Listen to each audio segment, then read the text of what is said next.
Gimana caranya biar kita selalu tenang menghadapi masalah? Biar tenang ketika kita tahu nilai kita kayaknya anjlok. Biar tenang pas kita tahu judul kita ditolak. Lamaran juga sama, di hari yang sama lah gitu. Pagi judul ditolak, malam lamaran ditolak. Selama Allah gak nolak kita kan masih aman nih. Karena apa yang di sisi Allah lebih baik. Gimana caranya kita biar nggak panikan ketika ada masalah. Walaupun sedih, itu fitrah manusia sedih.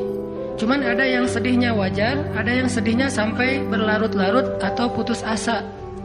Bentuk keputusasaannya macam-macam. Ada yang putus asa dengan bunuh diri, loncat dari jembatan, ternyata nggak meninggal, gagal bunuh diri gitu kan.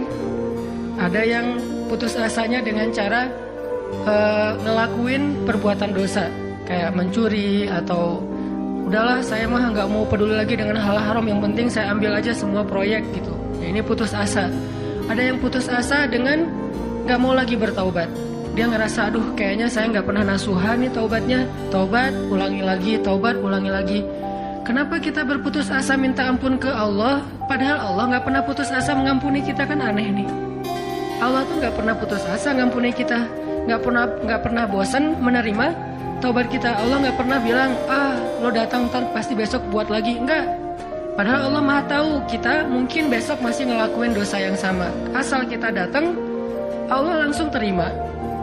Seolah-olah Allah tuh kayak husnuzon banget sama kita, walaupun pastinya Allah tahu tentang apa yang akan kita lakukan di masa yang akan datang. Ini artinya kenapa seseorang jadi putus asa, jadi berhenti untuk mencoba, jadi tidak lagi berharap apa-apa, jadi pesimis, jadi tidak survive dalam masalah, jadi penuh khawatir menghadapi hidup. Ada masalah dikit kayaknya udah kiamat dunia, padahal kuota habis doang nih. Langsung aduh kuota habis jam 11 malam. Biasanya kan jam 11 itu jam chatting tuh sampai jam 1. Atau jam 11 malam kuota habis padahal tadinya pengen ngebangunin dia. Iya dia gitu kan. Jam 2. Gampang pakai aja kuota doa. Ya Allah bangunkanlah dia. Tiba-tiba dia tetap bangun dan bangunin kita akhirnya. Ini bisa aja terjadi. Yang jelas gimana sih cara biar kita keep happy, tetap bahagia walaupun gak bisa jalan-jalan jauh. Tadinya pengen jalan sama teman-teman, ternyata duitnya gak cukup. Kita lihat teman-teman kerjanya traveling aja, ke Lombok, ke Batu Karas, kerjanya keliling aja. Dan kita, pengen juga lihat pantai misalnya, ke gunung, touring sama teman-teman. Ternyata, tapi saya gak punya motor, saya gak punya uang, saya gak punya waktu, dan seterusnya. Bisa gak kita tetap bahagia seperti mereka, walaupun gak ngerasain pengalaman-pengalaman asik seperti yang mereka rasai? Gimana caranya biar ketika kita sujud itu sama nyamannya dengan ketika kita tidur di atas pangkuan istri? Belum ya? Gak tahu sih rasanya. Pokoknya tuh keren banget loh. Salah satu yang bikin saya kalau gak bisa tidur itu tipsnya adalah tidur di atas pangkuan istri. Langsung tidur. Cuman masalahnya susah bangun. Ini nih, gimana caranya kalau kita sujud rasanya senyaman itu? Gimana caranya? Bukankah kita selama ini mungkin, kita atau saya lah, pas sujud pengen cepat bangun. Gimana caranya sujud gak bangun-bangun? Pas kita sujud, pengen lama gitu sujudnya teh. Terutama kalau sholat sendiri. Kalau sholat jamaah memang gak boleh. Kenapa? Karena hajat orang beda-beda. Tapi kalau sholat jamaah mah standar-standar aja. Tapi giliran sholat sendiri, itu sampai orang kewalahan ngikutin Nabi. Dan itu bukan cuma Nabi, sahabat juga kayak gitu. Siti Aisyah, istri Nabi itu.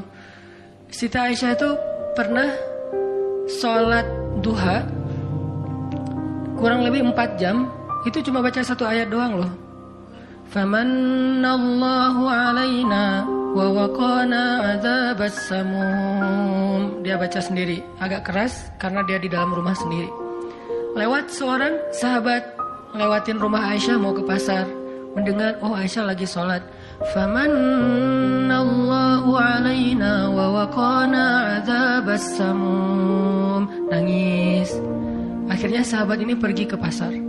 Dia belanja segala macam, balik lewat lagi rumah Aisyah. setelah kurang lebih 2 jam. Pas dia lewat lagi rumah Aisyah, dia masih mendengar Aisyah membaca kalimat Famanallahu alaina wa waqana adzabas samum. Nangis lagi. Jadi 1 rakaat dengan 1 ayat itu bisa 2 jam, 3 jam yang dilakukan oleh para sahabat. Kenapa kok betah banget? Sama kayak kita betah banget nonton film, betah banget dengerin musik kesukaan kita, diulang-ulang lagu yang sama kan ya. Mungkin satu lagu itu durasinya sebutlah 2,5 menit, 2,5 menit. Tapi diulang-ulang bisa sampai setengah jam mendengar lagu yang sama. Bukan satu album, satu lagu. Kenapa kita betah? Nah, gimana caranya kita juga dapat kebetahan kayak gitu ketika dengerin bacaan Al-Quran, ketika kita membaca Al-Quran sendiri, ketika kita sholat. Sampai ada istri Nabi sholat sambil ngikat badannya di dinding. Jadi dia bikin tali ke dinding gitu, terus dia ikat badannya, sehingga kalau dia udah gak kuat lagi, dia bersandar dengan ikatan tali di badannya, saking lamanya berdiri sholat. Coba bayangin, berarti kan semalaman tuh. Kalau udah gak kuat, dia berdiri itu sambil badannya keikat di tali. Dan Nabi melihat itu menangis karena melihat kesungguh-sungguhan para sahabat dan sahabiat dalam beribadah kepada Allah. Dan itu bukan paksaan siapapun, Nabi gak pernah maksa kayak gitu. Mereka sendiri berinisiatif. Jadi tutorialnya dibikin sendiri gitu. Saya sholat kalau malam-malam kayak gini jadi agak gak kuat. Atau saya lagi sakit nih, lagi lemes nih, lagi kurang makan. Ya udah deh, agar tetap bisa berdiri, dia ikat tali, dia ikat ke badannya, terus berdirinya kayak orang-orang setengah sadar gitu. Nah, ini menunjukkan ada kenikmatan yang luar biasa yang mereka dapetin ketika mereka dekat dengan Allah Subhanahu Wa Taala. Gimana sih caranya biar kita bisa kayak gitu? Gimana caranya kita entertain kita itu adalah zikrullah. Boleh-boleh aja kita entertainnya nonton film, dengerin musik-musik yang positif. Entertain kita mungkin chatting, entertain kita mungkin update status, entertain kita mungkin kepoin mantan misalnya. Boleh-boleh aja selama masih wajar. Tapi bisa nggak entertain kita yang lain itu zikrullah? Dengan mengingat Allah kita jadi terhibur gitu. Dan itu entertain luar biasa pahalanya. Gimana caranya?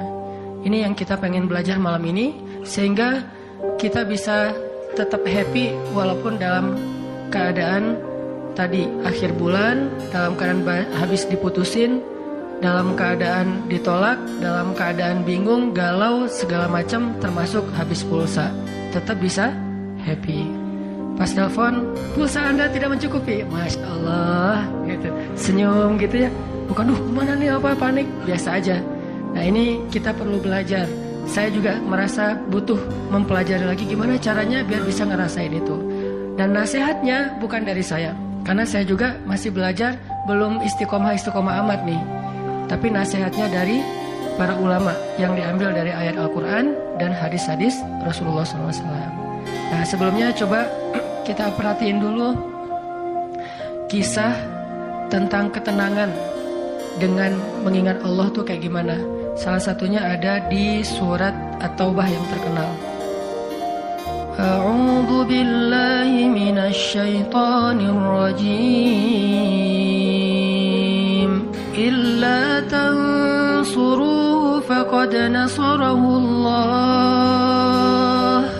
إذ أخرجه الذين كفروا ثاني اثنين إذ هما في الغار إذ يقول لصاحبه لا تحزن إن الله معنا فأنزل الله سكينته عليه وأيده بجنود لم تروها وجعل كلمة الذين كفروا السفلى وكلمة الله هي العليا والله عزيز حكيم.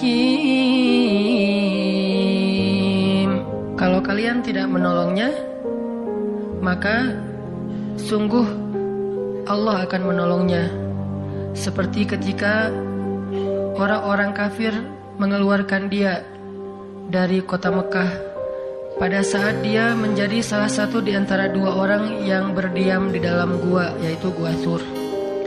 Ketika ia berkata kepada sahabatnya, yaitu Abu Bakar, dia di sini siapa?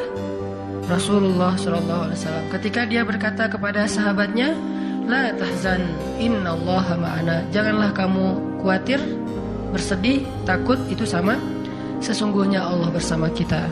Maka Allah Subhanahu wa taala menurunkan rasa ketenangan kepadanya dan menolongnya dengan tentara yang kalian tidak bisa melihat, sehingga Allah menjadikan kalimat orang-orang kafir itu menjadi dikalahkan atau rendah, dan kalimat Allah adalah kalimat yang tinggi, dan Allah Maha Perkasa lagi Maha Bijaksana. Ini kan kata-kata yang paling populer ya, la tahzan innallaha ma'ana. Tips pertama kalau kita pengen bisa lebih tetap tenang, happy ketika kita dalam tekanan adalah kita tuh emang harus punya sahabat yang selalu mengingatkan kita kepada Allah Subhanahu wa taala. Sahabat yang mengingatkan kita kepada Allah. Ini yang terjadi kepada Abu Bakar As-Siddiq. Sekelas Abu Bakar yang imannya sampai ke derajat Siddiq, bukan cuma mukmin loh, Siddiqun. Kan ada mukmin, ada muttaqin, ada siddiqin. Ini udah derajatnya Siddiq. Arti Siddiq itu udah nggak ada lagi keraguan di hatinya.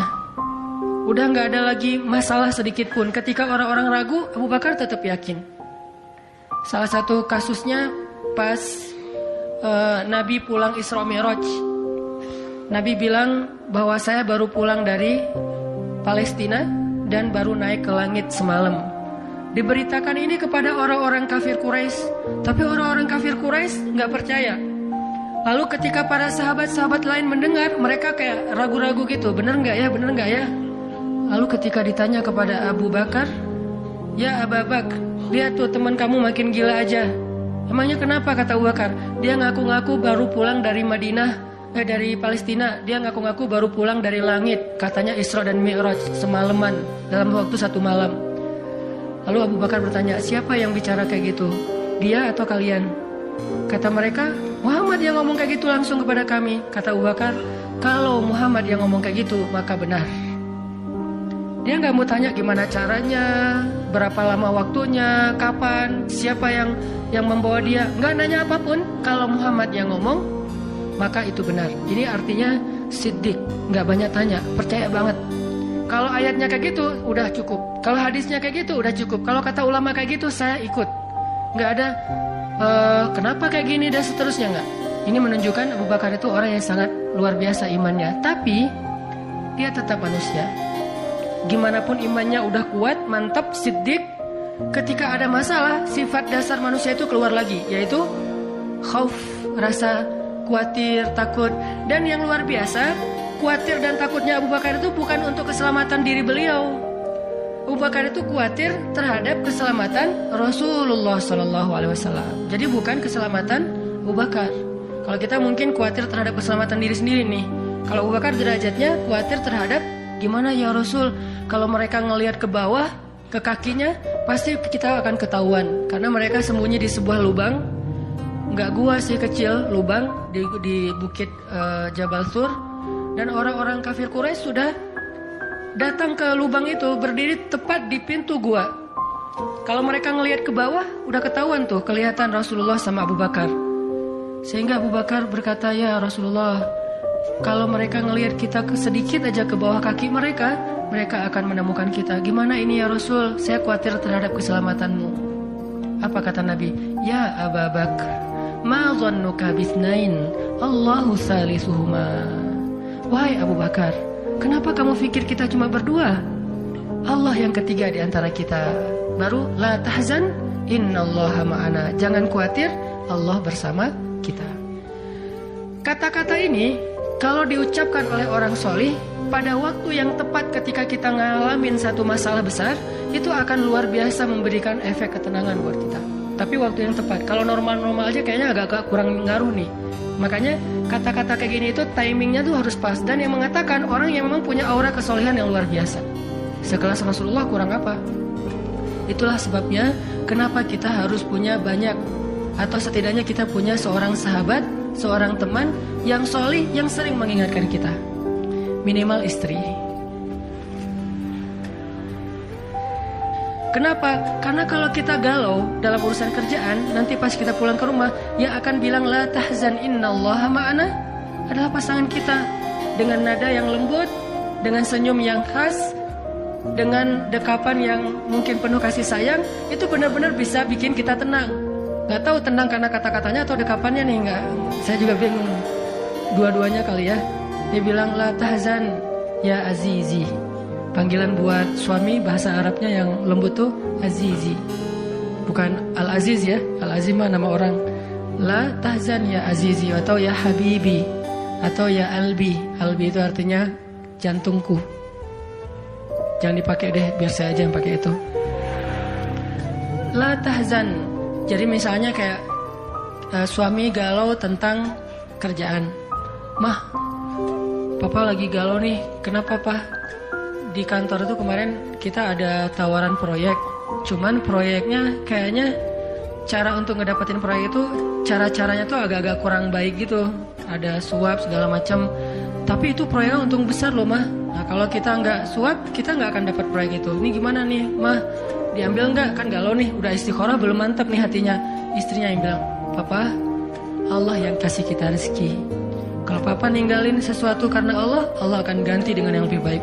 Pasti dari booster ya, Mah. Nyontek gitu ya. Kalau dia ngomong kayak gitu kan jadi mantep nih.